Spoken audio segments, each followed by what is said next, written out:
যোৰহাট জিলা পুথিভঁৰালৰ প্ৰেক্ষাগৃহত ৰাজহুৱা সম্বৰ্ধনা অনুষ্ঠান অনুষ্ঠিত কৰা হয় য'ত উপস্থিত থাকে সাংসদ গৌৰৱ গগৈ কেইবাশ শতাধিক লোকে এই ৰাজহুৱা অনুষ্ঠানত অংশগ্ৰহণ কৰে যোৰহাট জিলা কংগ্ৰেছ কমিটিৰ উদ্যোগত এই অনুষ্ঠানটি অনুষ্ঠিত কৰা হয় আমি মৰিয়ানীত গৈ ৰাইজৰ কি সমস্যা আমি বুজ লম মৰিয়ানীত গৈ বাগানৰ শ্ৰমিকসকলৰ কি সমস্যা আমি সমাধান কৰিবলৈ আমি চেষ্টা কৰিম আজি বাগানৰ অৱস্থা যথেষ্ট বেয়া আজি শ্ৰমিকসকলে সময়মতে দৰমহা পোৱা নাই এটা পিছত এটা বাগান বন্ধ হৈ গৈছে আৰু দুখৰ কথা যে য'ত বিজেপি দলৰ বাগানৰ প্ৰতিনিধিসকল আজি বাগানৰ শ্ৰমিকৰ হৈ মাত মাতিব লাগে আজি তেওঁলোকে মাত মাতা নাই তেওঁলোকে নিমাত হৈ গৈছে আৰু মোৰ সম্পৰ্কে ব্যক্তিগতভাৱে কথা ক'বলৈ সাহস আছে কিন্তু চৰকাৰে যে ভুল কৰি আছে চৰকাৰৰ গাফিলতিৰ কাৰণে আজি বাগানৰ মানুহবোৰ খাবলৈ পইচা নাই আজি ল'ৰা ছোৱালী স্কুলত পঠাবলৈ পইচা নাই সেই সন্দৰ্ভত তেওঁলোকে নিমাত হৈ আছে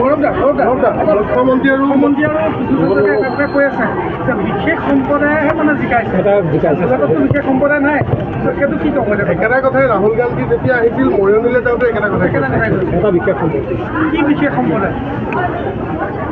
অলপ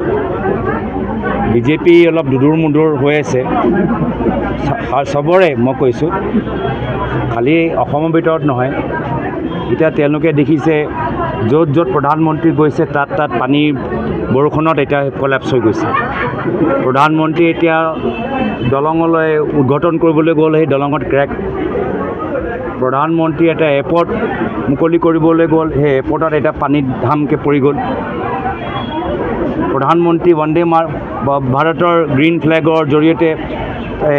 উদ্ঘাটন কৰি এতিয়া ট্ৰেইনৰ এক্সিডেণ্ট বাঢ়িছে অযোধ্যালৈ তেওঁলোকে যে ইমান প্ৰধানমন্ত্ৰীয়ে যে ইমান যে তেওঁলোকে প্ৰচাৰ কৰিবলৈ চেষ্টা কৰিলে সেই অযোধ্যা মন্দিৰত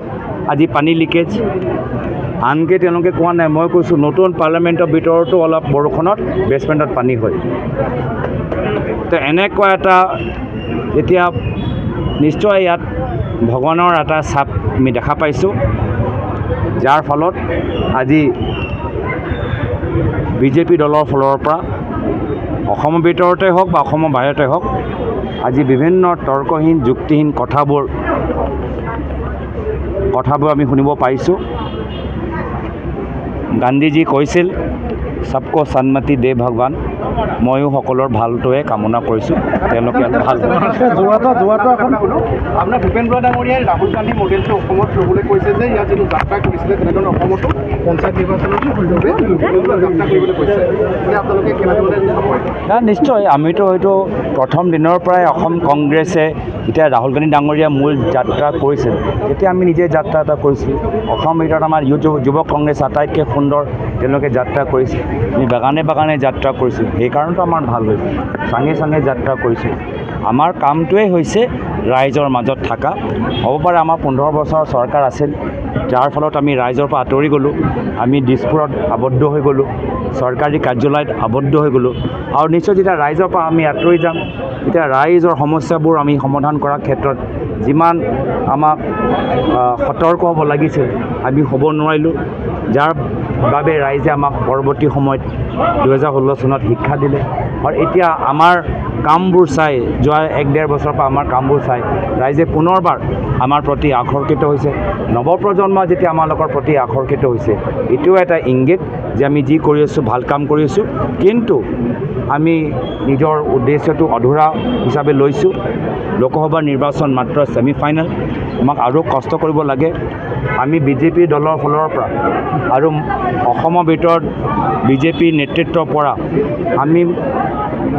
এইটোৱে আশা কৰোঁ যে তেওঁলোকে আগৰ যে ব্যৱহাৰ এই একে ব্যৱহাৰ তেওঁলোকে চলাই থাকিব আগতে যিদৰে সাম্প্ৰদায়িক কথা কৈছিল এতিয়াও একে সাম্প্ৰদায়িক কথাবোৰ কৈ থাকিব আগতে যিদৰে মাটি কেলেংকাৰীৰ লগত আজি তেওঁলোকে নিজৰ ঘৰৰ মানুহবোৰ উপকৃত কৰিবলৈ বিচাৰে এতিয়াও একে কৈ থাকিব তো তেওঁলোকে একেহে আমাক ভাগ কৰিবলৈ চেষ্টা কৰিব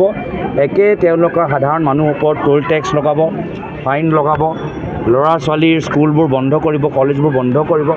আৰু আমাৰ কাম হৈছে যে আমি ৰাইজৰ হৈ মাত মাতি থাকিম, আমি ৰাইজৰ হাত শক্তিশালী কৰি থাকিম। যিহেতু বৰুৱা চাৰিআলিৰ পৰা ভোগদৈ দলং সমীপতে এখন ফ্লাইঅভাৰ বনোৱাৰ কথা কৈছে, পুৰণি সেইটো ক্ষেত্ৰত কি ক'ব? আমি তেওঁলোকে গম পাইছে, চৰকাৰে গম পাইছে যে ৰাইজ অসন্তুষ্ট, সেইকাৰণে চৰকাৰে কিয় লৰালৰি কৰিছে মই বুজি নাপাওঁ। পুনৰবাৰ চৰকাৰে এইটো প্ৰজেক্টটো তেওঁলোকে বিশ্লেষণ কৰিবলৈ কিয় নিবিচাৰে? আকৌ ৰাইজৰ লগত আলোচনা কৰিবলৈ কিয় নিবিচাৰে? চৰকাৰ ৰাইজৰ হয়, কিন্তু এনেকুৱা লাগিছে যে এইখন চৰকাৰ PWD কণ্ট্ৰেক্টৰ মতেহে চলে। এইখন চৰকাৰ ৰাইজৰ চৰকাৰ নহয়, বৰ্তমানত অসমৰ চৰকাৰ PWD ঠিকাদাৰৰ চৰকাৰ। যোৰহাটৰ পৰা সুমিত দাসৰ ৰিপৰ্ট, টক শ্বক 24 ইণ্ডিয়া।